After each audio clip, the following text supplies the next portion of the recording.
Assalamualaikum, Shalom, Om Swastiastu, Namo Buddhaya, Salam Kebajikan. Perkenalkan, nama saya Pregita Anjani Yulakore dengan NIM 220456. Di sini saya akan mempresentasikan rangkuman materi dari pertemuan 1 sampai 6 untuk memenuhi UTS Teori Ekonomi. Baik, langsung saja. Yang pertama, ilmu ekonomi dan ruang lingkupnya. Secara global, maka bisa dikatakan ilmu ekonomi yaitu sesuatu ilmu yang di dalamnya mempelajari bagaimanakah usaha manusia akan bertingkah laku untuk mencukupi segala keperluannya dengan pilihan sumber dayanya bersifat sangat terbatas dan tidak sebanding dengan kebutuhannya yang pastinya tidak terbatas. Yang berikut, ada tingkah laku konsumen, di mana teori tingkah laku konsumen dapat dibedakan dalam dua macam pendekatan, yaitu yang pertama pendekatan nilai guna atau utility, kardinal, dan pendekatan nilai guna ordinal atau dengan analisis kurva kepuasan yang sama. Yang berikut ada faktor-faktor produksi. Faktor produksi yang tersedia dalam perekonomian dibedakan dalam 4 jenis, yaitu ada yang pertama tanah dan sumber daya alam, yang kedua tenaga kerja, yang ketiga modal, dan yang keempat keahlian kewirausahaan. Yang berikut adalah biaya produksi. Analisis biaya produksi perusahaan dibedakan dalam tiga jangka, yaitu yang pertama biaya produksi dalam jangka pendek, di mana teori ini menggambarkan tentang hubungan antara tingkat produksi suatu barang dengan jumlah tenaga kerja yang digunakan untuk menghasilkan berbagai tingkat produksi barang tersebut. Dan yang kedua, ada biaya produksi dalam jangka panjang, di mana teori produksi ini menggambarkan tentang hubungan antara tingkat produksi suatu barang dengan jumlah tenaga kerja yang digunakan untuk menghasilkan berbagai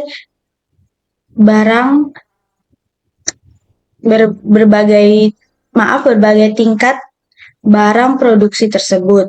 Dengan demikian, dalam analisis faktor-faktor lainnya dianggap tetap. Yang ketiga ada biaya peluang. Walaupun biaya peluang terkadang sulit untuk dihitung, efek dari biaya peluang sangat universal dan nyata pada tingkat perseorangan. Yang berikut adalah barang serta jasa, di mana barang adalah hasil produksi yang fisiknya atau wujudnya bisa dilihat atau konkret, yang dapat memenuhi kebutuhan produsen maupun pembeli. Jasa adalah hasil produksi yang tak berwujud, sifatnya fisik atau abstrak, yang dapat memenuhi kebutuhan pembeli. Yang berikut ada materi yang selanjutnya, ada elastisitas permintaan dan penawaran. Teori permintaan dan penawaran. Yang pertama ada teori permintaan. Teori permintaan adalah menerangkan tentang ciri hubungan antara jumlah permintaan dan harga. Teori penawaran adalah penawaran akan terjadinya jika para penjual dapat menyediakan barang-barang yang diperlukan. Di sini ada kurva permintaan dan penawaran. Yang pertama, kurva permintaan atau demand curve. Kurva permintaan adalah grafik yang menggambarkan hubungan antara suatu produk, barang dengan jumlah permintaan. Yang kedua ada kurva penawaran. Kurva penawaran di sini adalah grafik hubungan antara harga, barang, dan juga penawaran. Kita ke berikutnya, itu ada elastisitas permintaan dan penawaran. Di mana yang pertama, elastisitas permintaan adalah suatu alat atau konsep yang digunakan untuk mengukur derajat kepekaan atau respon perubahan jumlah atau kualitas barang yang dibeli sebagai akibat perubahan faktor yang mempengaruhinya. Yang kedua, ada pengertian elastisitas penawaran. Elastisitas penawaran ialah perbandingan antara Seberapa besar perubahan jumlah barang yang ditawarkan sebagai akibat dari perubahan harga tersebut. Yang berikut ada keseimbangan permintaan dan penawaran dan juga perubahannya. Di mana yang pertama, keseimbangan permintaan dan penawaran. Keseimbangan antara permintaan dan penawaran akan menghasilkan suatu tingkat harga tertentu yang stabil. Dan yang kedua adalah ada perubahan permintaan dan penawaran. Yaitu yang pertama, A, perubahan permintaan atau penawaran secara sendiri-sendiri. Yang ke B, perubahan permintaan atau penawaran secara serentak. Yang berikut ada perkembangan teori ekonomi. Teori-teori perkembangan ekonomi. Yang pertama ada teori klasik. Menurut Adam Smith, pertumbuhan ekonomi sebenarnya berdasarkan pertambahan penduduk. Yang kedua, menurut David Ricardo, jumlah penduduk yang terus bertambah itu suatu saat akan menyebabkan jumlah tenaga kerja menjadi sangat melimpah. Yang kedua, yang teori berikut ada teori neoklasik, di mana menurut Joseph Schumpeter, pertumbuhan ekonomi suatu negara baru dapat terjadi apabila para pengusahanya mengadakan inovasi serta mampu mengadakan kombinasi baru atas investasinya atau proses produksinya.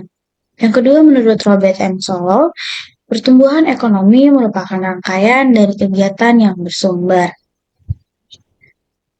Yang teori berikut ada teori historis, di mana menurut teori yang dikemukakan oleh Friedrich List, pertumbuhan ekonomi suatu negara dapat dilihat dari teknik produksinya sebagai sumber penghidupan. Yang berikut adalah faktor yang mempengaruhi pertumbuhan ekonomi. Yang pertama ada sumber daya manusia, di mana kualitas sumber daya manusia bisa kita lihat dengan ilmu keterampilan, kemampuan kreatif, pelatihan, dan pendidikan yang sudah kita miliki sejak dini. Yang berikut ada sumber daya alam, di mana sumber daya alam ini bisa mempengaruhi pada pertumbuhan ekonomi di dalam suatu negara. Sumber daya alam adalah sumber daya yang sudah tersedia di alam, baik yang ada di darat maupun juga yang ada di lautan.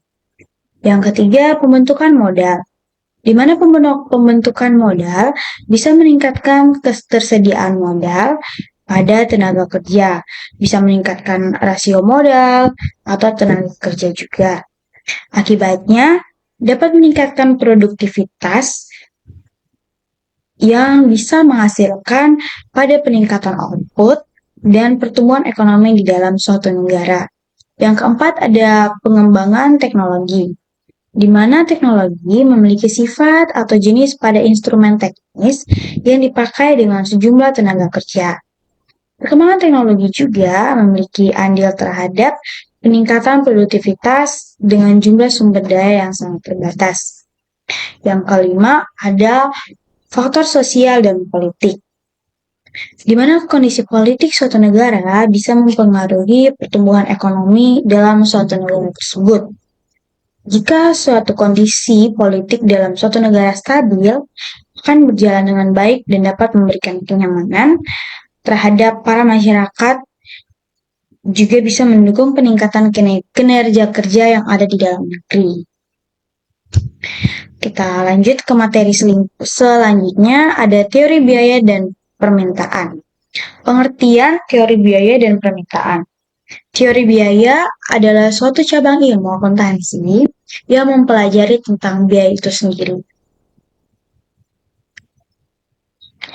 Berikut ini saya akan menjelaskan tentang komponen-komponen utama dalam pengertian teori biaya. Yang pertama ada biaya tetap. Biaya tetap di sini merujuk pada jenis biaya yang tetap dalam jumlah tertentu, tidak bergantung pada volume produksi atau penjualan. Yang kedua, ada biaya variabel, di mana biaya variabel ini jenis biaya yang berubah seiring dengan perubahan volume, produksi, atau penjualan suatu produk atau jasa. Yang ketiga, biaya total. Di mana biaya total ini mencakup seluruh biaya yang dikeluarkan oleh suatu entitas dalam memproduksi atau menyediakan produk atau jasa itu sendiri. Yang keempat, ada biaya rata-rata, di mana di sini rasio antara biaya total atau suatu produksi atau kegiatan bisnis dengan jumlah unit yang diproduksi atau dijual. Yang kelima, ada biaya marginal. Biaya marginal di sini merujuk pada biaya tambahan yang dikeluarkan untuk memproduksi suatu produk atau jasa itu tersendiri. Kita lanjut ke penerimaan. Penerimaan di sini merujuk pada jumlah uang atau nilai yang diterima oleh suatu entitas dari penjual barang atau jasa.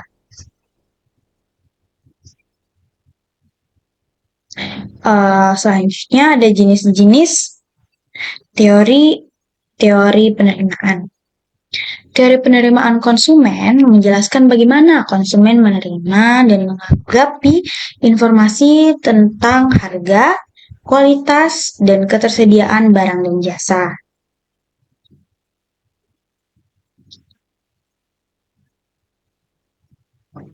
Teori ini digunakan untuk memahami perilaku produsen dalam pengambilan keputusan produksi juga.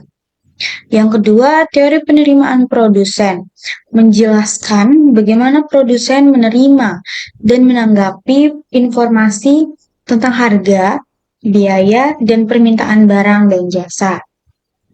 Teori ini digunakan untuk memahami perilaku produsen dalam pengambilan keputusan suatu produksi barang dan jasa.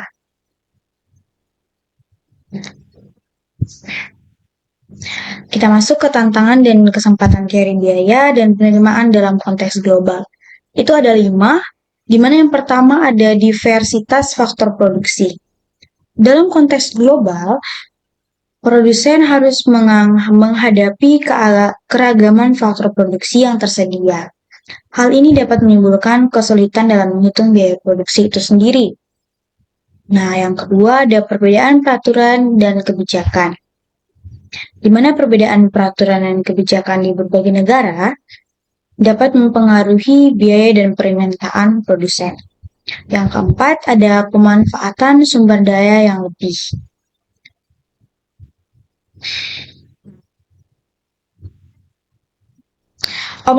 Yang keempat, pemanfaatan sumber daya yang lebih efisien, di mana perbedaan faktor produksi yang tersedia di berbagai negara dapat dimanfaatkan oleh produsen untuk menghasilkan barang dan jasa dengan biaya yang lebih efisien. Yang kelima ada inovasi, di mana kondisi persaingan yang semakin ketat di pasaran global mendorong produsen untuk berinovasi.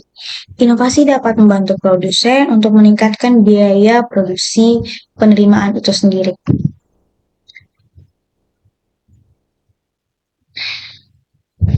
Kita masuk ke materi selanjutnya, yaitu teori produksi dan kegiatan perusahaan.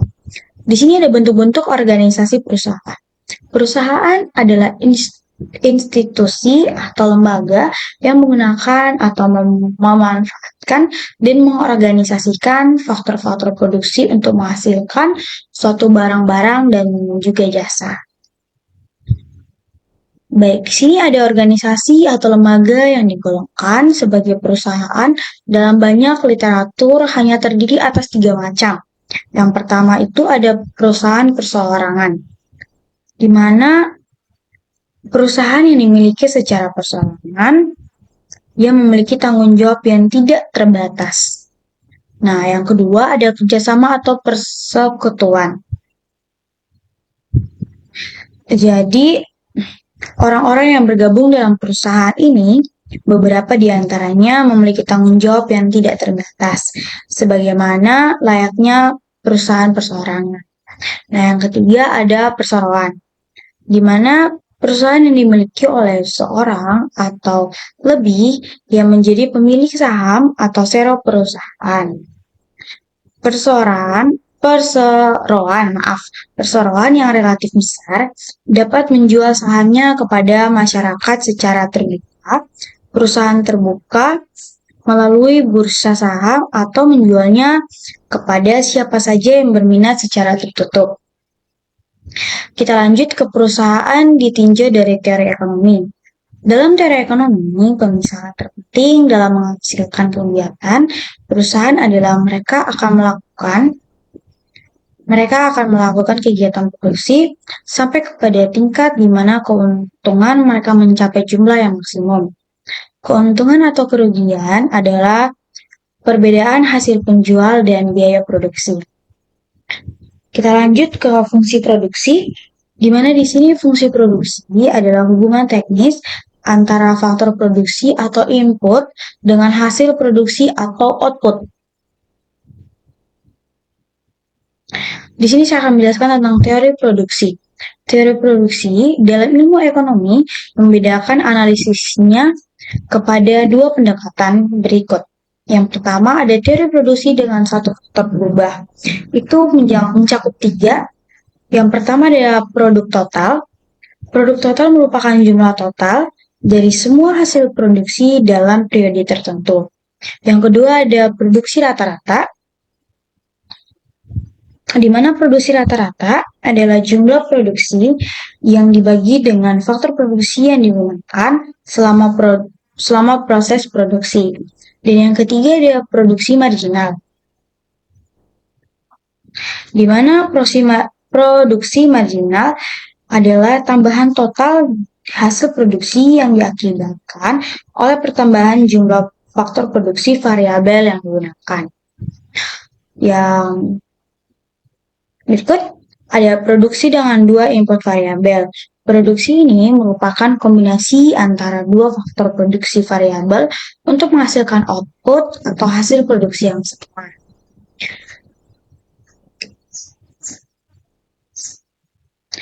Kita masuk ke materi selanjutnya, ada teori perilaku ekonomi dan teori biaya produksi. Yang A, teori perilaku konsumen. Menurut Hasan 2013, perilaku konsumen adalah studi proses yang terlibat ketika individu atau kelompok membeli, menggunakan atau mengatur produk, jasa, ide, atau pengalaman untuk memuaskan kebutuhan dan keinginan konsumen. Di sini ada faktor yang mempengaruhi konsumen sendiri. Menurut penjelasan Kotler dan Keller 2016, faktor-faktor yang mempengaruhi perilaku pembeli konsumen ada 3, yaitu yang pertama faktor budaya.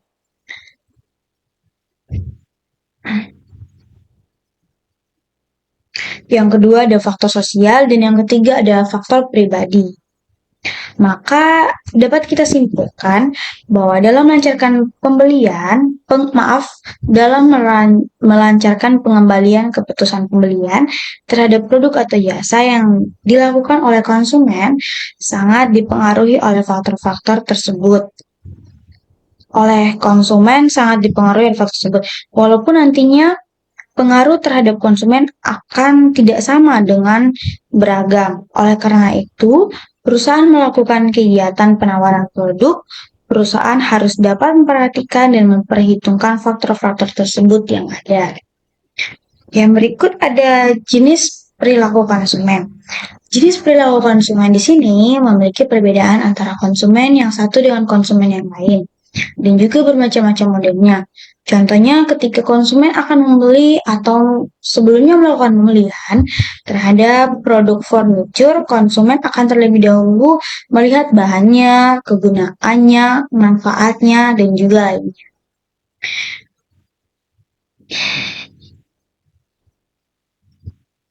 Yang berikut ada B, teori biaya produksi dan juga jenis-jenis biaya produksi.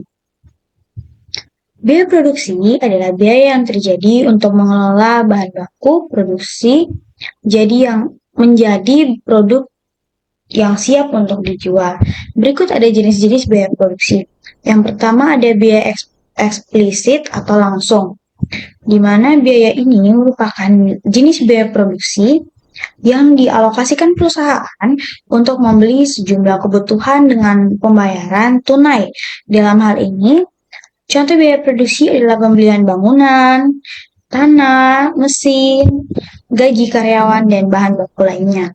Dan yang kedua, ada biaya implisit atau tersembunyi, di mana biaya ini merupakan pengeluaran perusahaan dalam memberikan fasilitas produksi tanpa mempengaruhi proses manufaktur secara langsung.